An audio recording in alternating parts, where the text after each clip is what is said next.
NOx emissions, that's what they call the emissions that are causing you to be unable to sit in the garden. Odour control measures, that's what, when they turn It's the health implications as well, what we're breathing in, that's what worries me. And the capacity management capability of advanced proteins in relation to exceptional demand, whether that's blue tongue or just we're losing cattle, sheep because of the weather. That's what the Environment Agency focus on, but I think, as the clerk said, I'd be very happy to invite an updated report from them. Yeah. Just very mentioning writing to the MP. Is that something residents could also do? Because you have the same reply. I thought it was. And what was the reply? She said she chaired the meeting. Thank you very much. Yeah. That's very good. Sometimes the how they can be a little bit more. I was going to say, because I assume we're there, yourself and Gary, to represent the community, that if a letter came collectively from the parish council, it's representing the community.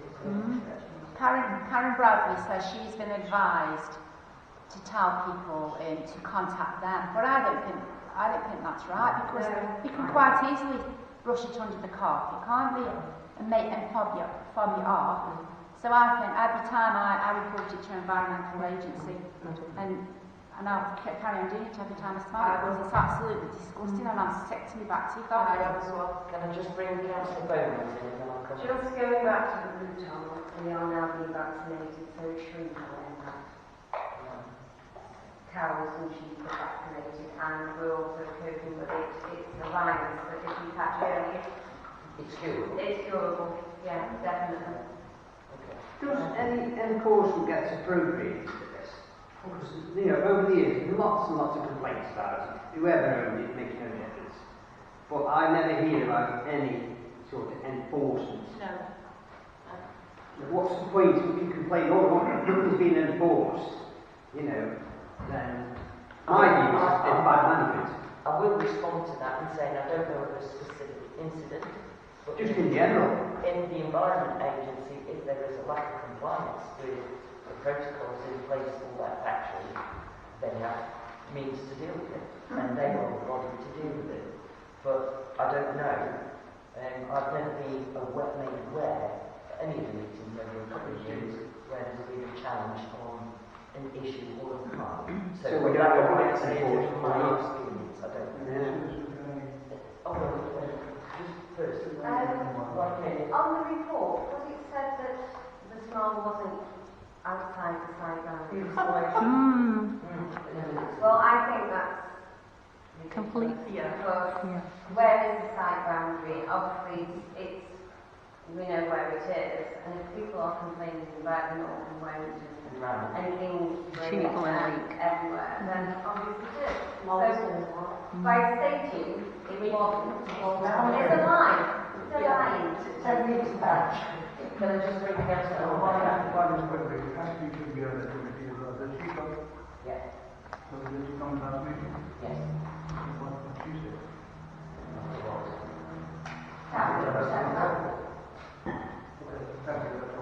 But the minutes of the meeting have been made properly.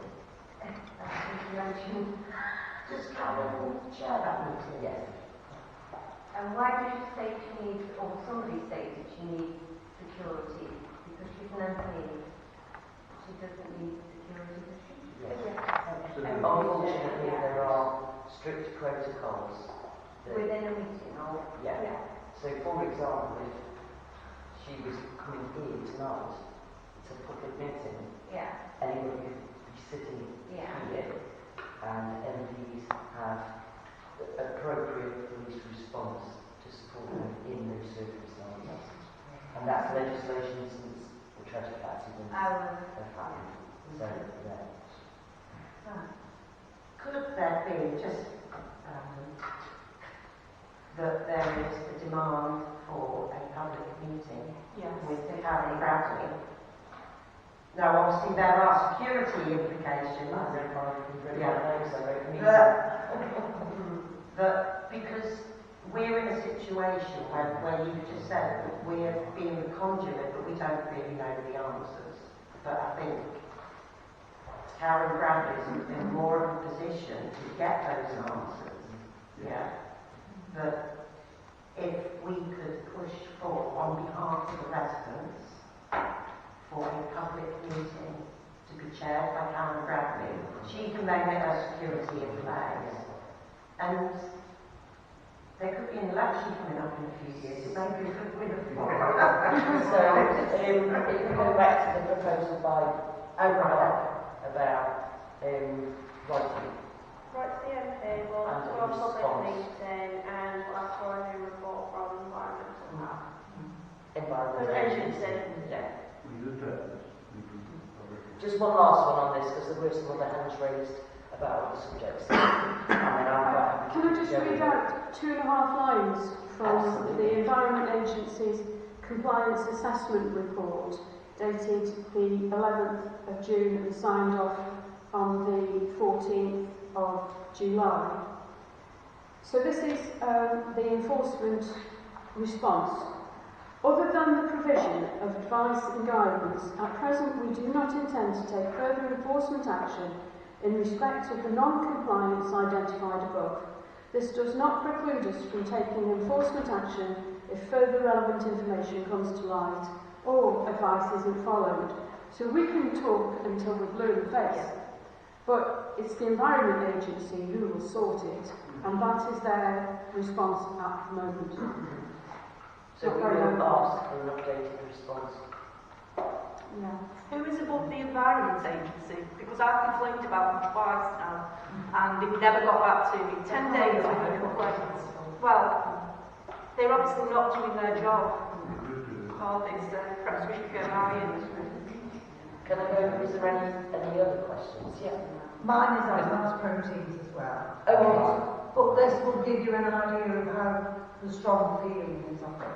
And I come to it from a bit of a different perspective. Excuse me. So, I know this parish council isn't responsible for cheering out no smile. Right? So don't think that I'm blaming you, because I'm not. However, there are 2 representatives on this council at the liaison meeting. We didn't know you were going on to a meeting on the 10th of July. So how could you represent your parishioners' views if you didn't invite that, knowing that you've got a meeting on the 10th of July? Social media has been going crazy about the issues. I hope that you took some of that to those meetings. So firstly, how can the parish council representatives properly represent parishioners at liaison group meetings if residents are not informed those meetings are taking place and they're not given the opportunity to ask questions? Secondly, what specific questions or challenges were raised by the parish council's representatives on behalf of residents regarding the odour complaints that were being experienced at the time and still today?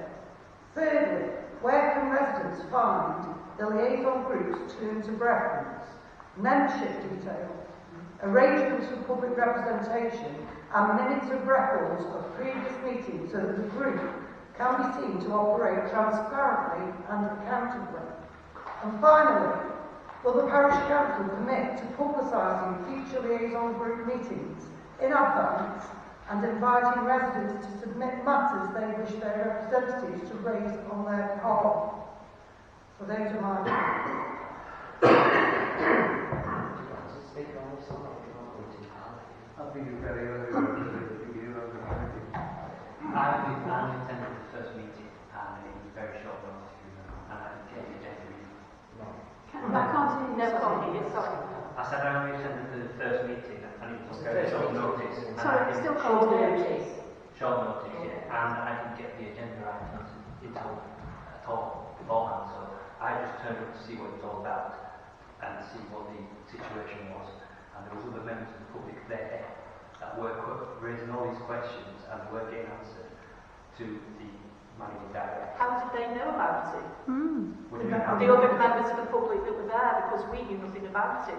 I don't know how it was all set up, like I said, it was last minute for me, and I took just Just seems very... yeah. The meeting, Close, yes, in the know, yes. the meeting is a meeting organised by the Environment Agency and IMP Karen Bradley, and there are 3 members of the public that have been going to that meeting.